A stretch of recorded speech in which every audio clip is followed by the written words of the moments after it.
Bonjour my friends, I'm Frank and welcome to Club Foodie. I do a lot of baking, especially just before the holidays.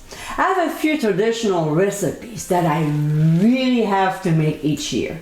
It won't be the same during the holidays if I don't make them.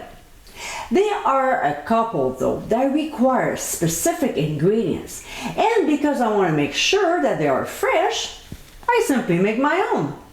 In today's episode, I'll show you how to make my candied fruits. This recipe is so easy. You can use any fruits you want. The beauty of making your own is you really know it's fresh and it makes such a big difference in your baking goods. So my friends, let's get cooking. The first candied fruits we'll be making are the citrus peels. So we'll take any of them and slice just through the peel from the top to the bottom. And then we'll simply cut into quarters, just like this, which will make it much easier to peel. Yes, the peels are too wide, but what we'll have to do next is to slice each of them in small strips, or whichever size you like. Next, we'll place the peels in a pot and we'll pour enough cold water to cover. And what we'll do is to bring to a boil. Then we'll remove from the heat and drain in a colander. When they're drained, we'll transfer them back to the pot and restart all over again.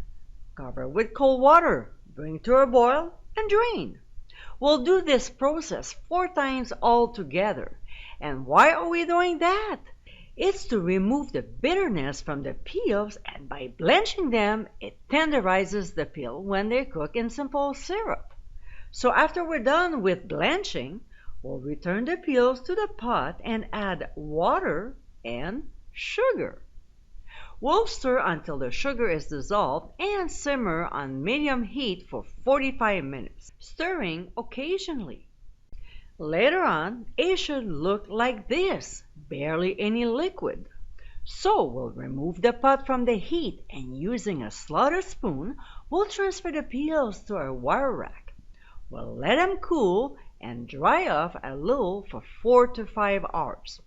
Alright, so now in batches, we'll transfer the peels into a large bowl and pour a little bit of sugar over, just enough to cover them on both sides.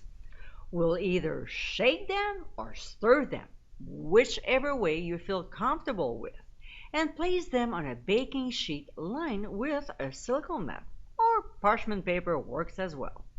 This time we'll let them dry completely overnight before storing them in an airtight container. Another fruit that we like to use in baking is pineapple. But this time the method is slightly different. So in a pot over medium heat, we'll add sugar and cold water. We'll stir until the sugar is completely dissolved and bring to a boil before adding the sliced pineapple. We'll cook them for 45 minutes, but every 15 minutes though, we'll flip them over. When they're done, we'll transfer the slices on a wire rack and let them sit for 24 hours. The next day, we'll place them in a bowl and sprinkle with a little bit of sugar. By the way, they won't be dry yet, so stirring is probably the easiest way to coat them. We'll transfer them on a rack for another 24 hours. Now, if they're still sticky the next day, repeat the same steps by sprinkling more sugar on and back on a wire rack for another day. Here's another popular baking ingredient to candy, and it's ginger. So in a pot over medium heat, we'll combine ginger, cold water, and granulated sugar. We'll stir until the sugar is completely dissolved. We'll bring it to a boil, reduce heat, and simmer for 45 minutes. When it's done, we'll remove from the heat and scoop them out onto a wire rack to cool and dry off for a couple hours.